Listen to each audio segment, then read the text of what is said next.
जय श्री कृष्ण। राधे राधे। हमारे हिंदू धर्म में एकादशी का बहुत अधिक महत्व होता है।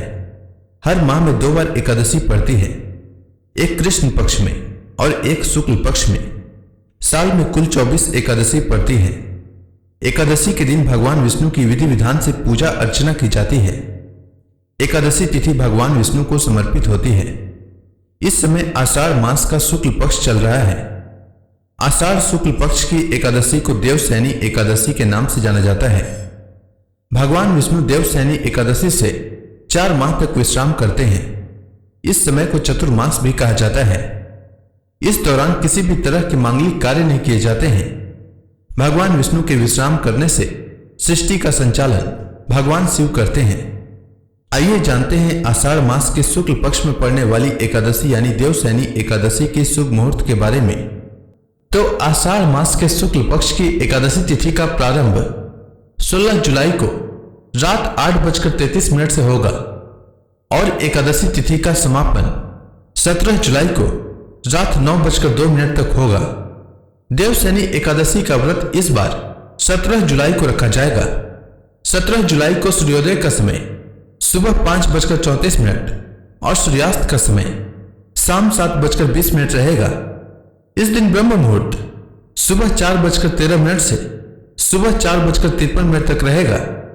वहीं द्वादशी तिथि 18 जुलाई को रात 8:44 तक समाप्त होगा।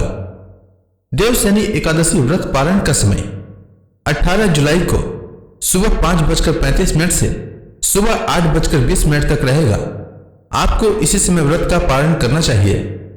आषाढ़ी एकादशी या देवसैनी एकादशी भगवान विष्णु का शयन काल होता है। इसी दिन से चतुर्मास का आरंभ हो जाता है, क्योंकि भगवान विष्णु 4 मास के लिए निद्रा में रहते हैं। इसलिए इस समय में विवाह समेत कई शुभ कार्य वर्जित माने जाते हैं। इन दिनों में तपस्वी भ्रमण नहीं करते हैं। वे एक स्थान पर रहकर तपस्या करते रहते हैं। इन दिनों में केवल ब्रज की यात्रा की जा सकती है, क्योंकि इन 4 महीनों में पृथ्वी के समस्त तीर्थ ब्रज में आकर निवास करते हैं। आषाढ़ी एकादशी के 4 माह के बाद भगवान विष्णु निद्रा से जागते हैं। इस तिथि को प्रबोधिनी एकादशी या देव उठनी एकादशी कहते हैं। देवसैनी एकादशी के दिन जो श्रद्धालु व्रत रखना चाहते हैं उन्हें प्रातःकाल उठकर स्नान करना चाहिए। पूजा स्थल को साफ करने के बाद भगवान विष्णु की प्रतिमा को आसन पर विराजमान करके भगवान का षोडशोपचार पूजन करना चाहिए। भगवान विष्णु को पीले वस्त्र, पीला चंदन और पीला फूल चढ़ाएं। उनके हाथों में शंख, चक्र, गदा और पद्म सुशोभित करें।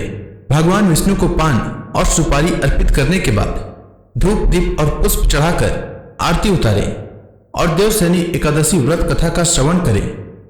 अगले दिन द्वादशी को भगवान विष्णु का पूजन करने के बाद ब्राह्मणों को या जरूरतमंदों को भोजन कराकर उन्हें दान दक्षिणा देकर स्वयं भोजन ग्रहण कर व्रत का पारण करें।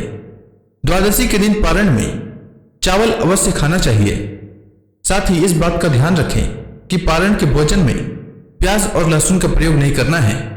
हम उम्मीद करते हैं आपको यह वीडियो अच्छी लगी होगी। अगर आपको यह वीडियो अच्छी लगी हो तो कमेंट सेक्शन में ओम नमो भगवते वासुदेवाय लिखना न भूलें। धन्यवाद।